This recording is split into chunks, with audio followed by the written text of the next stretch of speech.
The journey for me in voiceovers really began in Lancaster, Ohio, at the age of, I was like 10, 11-ish, when I stole my sister's cassette recorder. And I would lock myself in my bedroom, and I would record commercials, and I would take the newspaper and read news stories, and I would play my 45 records. And, you know, I was a media personality, at least in my own mind. And it was at that point in my life, and do any of you kind of relate to that? Ever had, had that desire? Yeah. I find that most people that I talk to who are on this path at some point, or they relate, say, oh yeah, that was me. There was something inside me that just had this desire to get behind a microphone and to perform. And I once heard, and I believe this is true, that we are not what we do, but we do what we are. And eventually who we are, the essence of who we are at the core, begins to work its way out. And it began to express itself in me again at that very early age. And I knew at a very early age I had a passion to communicate with people. And the way that I perceived it at that time was radio. That's what I wanted to do. And that was really all I wanted to do. Either that or be a professional baseball player or a basketball player, or football player, or tennis player. But aside from wanting to be a professional athlete in any sport that would take me, I wanted to be a radio personality and a disc jockey. So that was my career path from age, like I said, 10, 11, around that time. So fast forward, worked at, I don't know, 5 maybe different radio stations here in Columbus and Central Ohio. And then my wife and I and our family, 2 of our 3 kids were actually born here in Columbus, and we moved to the Chicago area, and where I did some more radio, and also went back to school and earned my MBA, and then became a college professor, where I taught speech communications, and also I moonlighted in the evenings for the MBA program and degree completion program, and taught marketing and marketing management. And so I had a real passion for the marketing side of business. And really, I fell in love with that while working in radio. But to even outside of radio, in a broader context, I just love the idea of growing things. Anybody understand that desire? To want to see something, it's an entrepreneurial kind of thing, the desire to create something and to nurture something and to make it grow. And I recognize that in myself as well. And in addition to that, the teaching thing, I fell in love with teaching. When I was working in radio as a program director, so I trained and developed talent along the way. So there were these 3 things that kept showing themselves in my life. Loved to work behind a microphone. I loved to teach, and I loved to develop talent. And I loved the marketing side of things. As a matter of fact, I left the university and ended up working for a business consulting firm in Chicago, where I would go in and I would meet with business owners and managers and help them to diagnose issues within their business so that they could overcome those to grow their business. And I got a lot of satisfaction from doing that. And so I had these 3 things, again, the business side of things, the performance side of things, the teaching side of things, that continue to grow in me and began to express themselves in different ways. And then I went to work, I was vice president of an instructional design firm, where we would go into Fortune 500 companies and create high-performance learning environments so that they could train their employees to work at optimal levels, to be as productive as they possibly could be. And I really fell in love with that. I got into a doctoral program. At the time that I started my career, excuse me, in voiceovers, I was working on a PhD in education, if you can believe that. And obviously I can, I'm losing my voice already. So I was working on, excuse me, a PhD in education with an emphasis in training and performance improvement. Again, that passion to help people to optimize their talents and to be the best that they could possibly be. Well, again, long story short, company dissolves. I lose my job. So this is about 8 years ago. So here I am with a wife and 3 kids and a mortgage and all the things that we grown-ups tend to have along the way. And didn't know what I was going to do with my life at that point. And I started thinking about a dream that had formed in my mind and in my heart some years before. I remember in the mid-90s working with, I was doing a morning show with a lady who had worked with another guy in Chicago who had become a very well-known voice talent, was making millions doing commercials for McDonald's and Sears and all that kind of stuff. And I thought, wow, that would be fun. I don't mean just making the millions. I mean just the idea of being able to record voiceovers as a living. And I'd recorded lots of commercials, but as a living, for a living, as a career, that just seemed like a pretty far out, crazy idea to me at the time. And the thing that really kept me from pursuing that in the 90s was it was a different ball game 20, 25 years ago. To be successful in voiceovers at that time, and this is really what's segueing into what we're talking about today, is that to do that, you essentially, and this was the business model, to get to voiceover work, you had to get through the gatekeepers. The gatekeepers, for the most part, were agents, talent agents, and you had to be available to audition, typically during work hours, to go into their office or into a studio, to sit with 50 or 100 other people to wait your turn to audition. Then if you got the job, you would have to return to a studio during work hours to record the project. So not only was it kind of a long shot to begin with, but you had to really rearrange your life to accommodate that.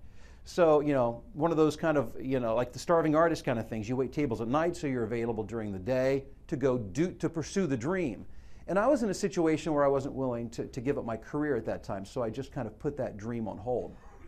So again, fast forward 8 years ago, I decide to jump out off the cliff, because when you have nothing left to lose, it's sometimes really when you make the best decisions, because you can't entertain the possibility of failure. And I could not even entertain that possibility. It wasn't an option. Like I said, there were people counting on me. And by the way, I would never recommend just up and leaving your job to do this, saying, I think I'm just going to do this next week. Explain that to your spouse. That'll go over really well. And at the time, losing my job was one of the worst things that had ever happened to me in my life. But in retrospect, it was the best thing that ever happened to me, because I was in a situation where I could make choices and I could commit to something. And this is the path that I committed to, which really, again, fulfilled the three areas, the essence of who I was, this passion for performing, being behind a microphone, this passion for educating and helping and teaching, which brings me to, why we're here today, as well as the passion for the business side, to help, to grow things and to help other people grow things. And I wanted to, if you notice here on the PowerPoint, the heading on every slide says Voiceover Revolution. I want to explain that and talk about that for just a second. I'm in the process of rebranding my voiceover training website to voiceoverrevolution.com. But there's a very specific reason for that. If you think about the meaning of revolution, the meaning of revolution is essentially that the power that was once held by the few, by the elite, whether it's in a business situation or a government or societal, the power is redistributed to the many. And that is exactly what has happened within the voiceover industry over the past couple of decades. And it's much broader than the voiceover industry. It's a business thing. It's been happening in business for a long time. The thing is that, generally speaking, in business, people in business get that, and they understand, they adapt, and they're able to retool their business well, if they don't, they die, but if they do, they're able to succeed. But many within the voiceover industry had no idea what had happened. They didn't understand the dynamics that were happening in the marketplace. And so basically, voiceover talent fall out into three major groups. There's the first group, which I refer to as the has-beens. And I don't mean that as negatively as that sounds, but by has-been I mean somebody that at one point in time was very successful in doing this, but all of a sudden wonder why, wait a second, I'm not getting as many auditions as I used to get. My agent hasn't called me in 7, 8 months. I'm not getting work, and I don't understand what just happened. True story. I was out to lunch with a gentleman had previously been a very successful voice talent in Chicago, and he wanted to pick my brain. So we had lunch, and for an hour I spilled my guts. He wanted to know everything that I do, so I told him. His response to me was, "That's way too much work," because. And that was, at least it was an honest response. But he was accustomed to the older paradigm, the old business model, where his agent would call him every week or every couple of weeks, and a job would be presented, and he would go and he would do his thing. Well, now he's sitting on his couch waiting for a call, but the call never comes. it's a different ball game today. There has been a revolution, and there's a group of people that don't know what happened, and they think, and I'm speaking in broad generalizations, but they think that it's your fault, or it's my fault, that because all of the newbies, all the new people, you know, it used to be just a few of us, you know, the select few, we controlled, you know, we had the business, everybody came to us. Well, all of a sudden now there's tens of thousands of us out there doing, and they think that you're stealing their work. And they think that people like me are helping to empower you to steal their work. And that's a terrible misunderstanding of what's going on. Yeah. They're completely missing what's happened. Because you're not stealing anybody's work. The market has expanded exponentially. There's so many opportunities. The problem is not understanding what's happened so that they can retool their skill set and their business plan to capitalize on what's going on. And so voiceover revolution is not just a clever slogan, it is a reality. And we are living in the middle of it. I wake up every day and just think to myself, I cannot believe that I can get up, throw on my sweats, if I choose to dress at all. I'm kidding. But I mean, literally, you know what I'm saying? We wouldn't have to. And I go to my basement, into my whisper room, and I sit and I record all day long. That's amazing. I never have to leave my studio. Never. I can, you know, if I chose to, I could live my entire life in that 3x5 foot booth. I choose not to. I like to occasionally have human interaction. On rare occasion. I've become a pretty antisocial creature. I'm kind of introverted by nature, so actually that whisper room fits me very well. I just kind of, you know, I kind of do my thing. But the fact that we can do that we can market ourselves, technology is the game changer. That's what's caused a revolution. The ability to communicate with each other, the technology that allows us, that has lowered the barrier to entry. It's made it relatively cheap to do this.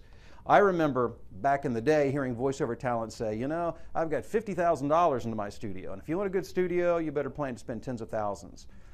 My first studio, and by the way, I'm not recommending or advocating that you do this, but I literally had $300 in my first studio. $300.